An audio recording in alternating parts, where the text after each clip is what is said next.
ధన్యవాదాలు అధ్యక్ష. ఇక్కడ బ్యాక్లాగ్ పోస్టుల భర్తీ విషయం కానీ లేకపోతే కొత్తగా రాబోయేటువంటి రిక్రూట్మెంట్ విషయంలో కానీ sir EWS quota sir EWS quota ద్వారా 10% రిజర్వేషన్ ఈడబ్ల్యూఎస్ కోటాకి మనం అమలు చేస్తున్నాం అధ్యక్ష. దాంట్లో అసలు 10% ఎలిజిబిలిటీస్ మన దగ్గర ఈడబ్ల్యూఎస్ కోటా కింద ఉన్నారా? గౌరవ సభ్యులు జీవన్ రెడ్డి గారు గతంలో పదే ఇదే అంశాన్ని ప్రస్తావించినారు సార్. మేము అంతమంది లేమయ్యా ఈడబ్ల్యూఎస్ కోటాకు సంబంధించినటువంటి వాళ్ళము, ఇంత ఎందుకు అమలు చేస్తున్నారనేటువంటి మాట గౌరవ సభ్యులు చెప్పినారు అధ్యక్ష.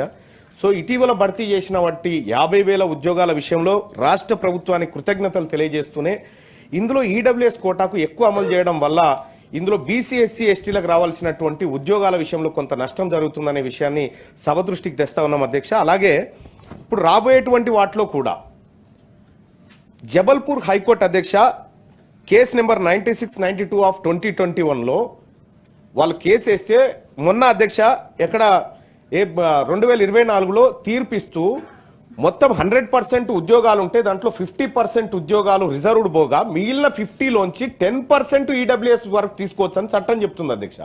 కానీ మనం ఉన్నటువంటి మొత్తం 100లోంచి 10% తీయడం వల్ల ఇక్కడ బీసీలకు ఎస్సీలకు ఎస్టీలకు అలాగే ఓపెన్ కేటగిరీ అభ్యర్థులకు కూడా నష్టం జరుగుతూ ఉంది అధ్యక్ష.